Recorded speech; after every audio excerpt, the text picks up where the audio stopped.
You're back with In Session and Florida versus John Goodman. I'm Danny Cevallos.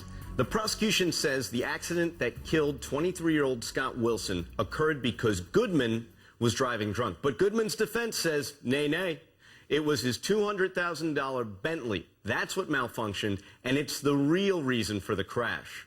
Now, both sides have accident reconstruction experts ready to give their versions of what happened.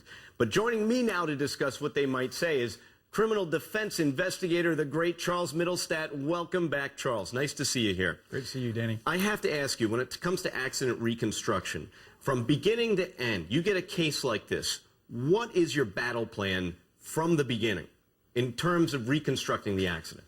Well, I'm not a reconstructionist. I'm a defense investigator. So, of course, the defense is going to bring on a true accident reconstructionist, and they're going to be looking at this in a very different light than I might. But as far as my role, a lot of it is going to be research. For instance, we want to find out about that intersection. Have there been prior accidents of a similar nature? Are there visibility problems there? Are there signage issues? Are there lighting issues? And then if we get beyond that and it doesn't seem to be some type of pattern, then we need to get into more of the specifics of the evening. Very similar to what? I mean, it seems that this defense team, obviously very sharp attorneys, very well funded, and they had an opportunity to do a lot of the things that you would want to do in terms of interviewing witnesses, in terms of trying to establish your client's movement throughout the evening, and trying to establish the alcohol issue that's at issue, that's at contention here with regard to how much he consumed, when he consumed it, when he made the phone call to 911. The time that passed between the impact, the collision, and the first phone call, who he spoke to in between. Let's talk about that for a second. When it comes to not so much the reconstruction of the accident itself, but tracking down where everybody was and what everybody did, how can technology, how can the world we live in today help you pin down more than ever where person one was at a certain time and what they did and who they called? In a case like this, what do you as an investigator start to do to build a timeline and tell us who, what, where, and when? Well, with technology now, it's virtually impossible to remain invisible. So on the one hand, in cases where you want to be able to establish your movement, there's all sorts of opportunities there. So first thing you do is, talk to the defendant and gaining some understanding as to what they recall about their movement. Go visit those locations. Try to determine whether there's closed-circuit television, security cameras. Virtually anywhere you go these days, you're going to be captured by hundreds of cameras from point A to point B, whether it's an ATM or a convenience store or just businesses along a route that are going to capture some portion. May not get your face, but we're talking about a Bentley here going down the road. And so that has an opportunity to timestamp the defendant's movement in this case. You have receipts. We know from these various establishments that he went in, based upon his receipts, they're timestamped. We know when he opened a tab. We know when he closed a tab. We have witnesses within these establishments, people within his party, independent lay witnesses that may recall 10 shots being ordered in a bar.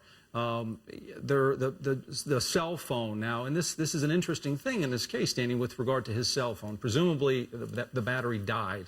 That is about the only way that you're going to go, off radar with a cell phone, is if you either take the battery out or the phone simply dies. But had the phone remained powered, then we can track movement through cell tower mapping. We can track phone calls, text messages, and timestamp certain text messages and phone conversations, and then match those up with those witnesses. What do you recall talking about? What was his state of mind? What was his condition? Was he slurring?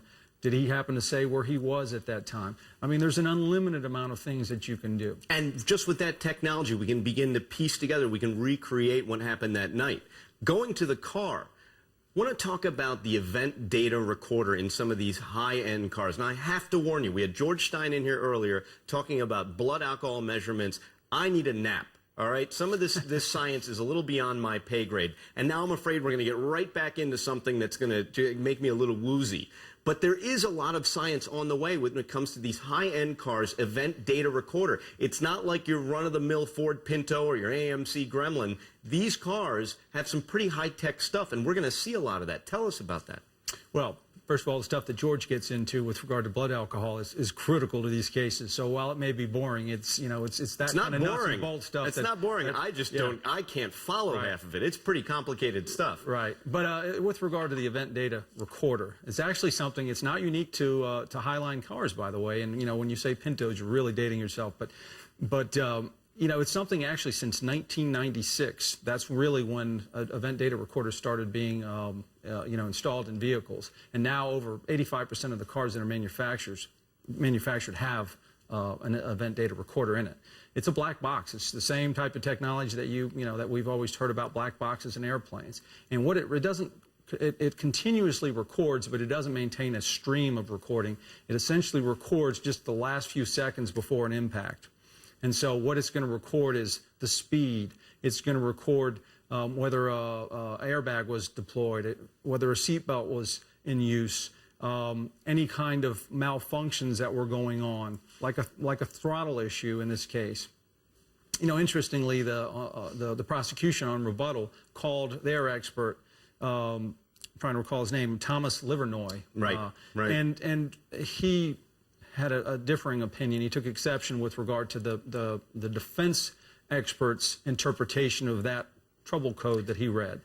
And he actually did a test where he disconnected, I think, the wipers in a separate Bentley to see what kind of reading you would get off of that. And the reading actually coincided with the mileage at the time that the malfunction occurred, apparently contrary to what the defense's expert's contention was that there were, I think, up to 3 separate throttle codes, but they all had the same mileage. Right. And so that may be something that would have weighed on the jury's mind with regard to in the battle of these experts. That one actually may have tipped the jury over. Right. Now, we hear from, going to some of these witnesses we've heard from so far, not so much the police officer, but some of the civilian witnesses.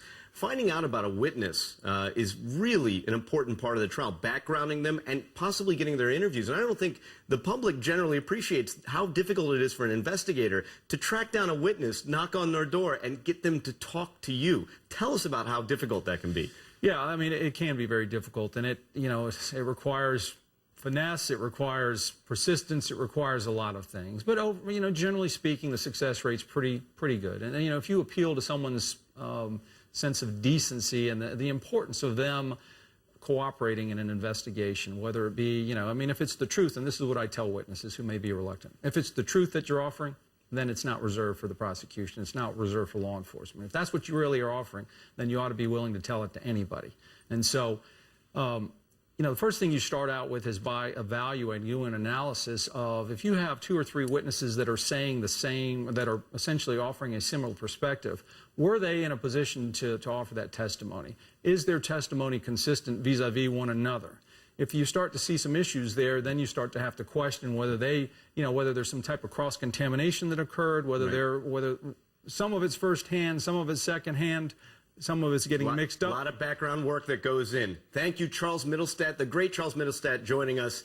And you all, don't go anywhere. Join us tomorrow on In Session when we hear from the first responders in the John Goodman DUI manslaughter trial. They're going to tell the court that when Goodman finally came back to the scene, he smelled like, guess what? Alcohol. This is In Session, your front row seat to justice.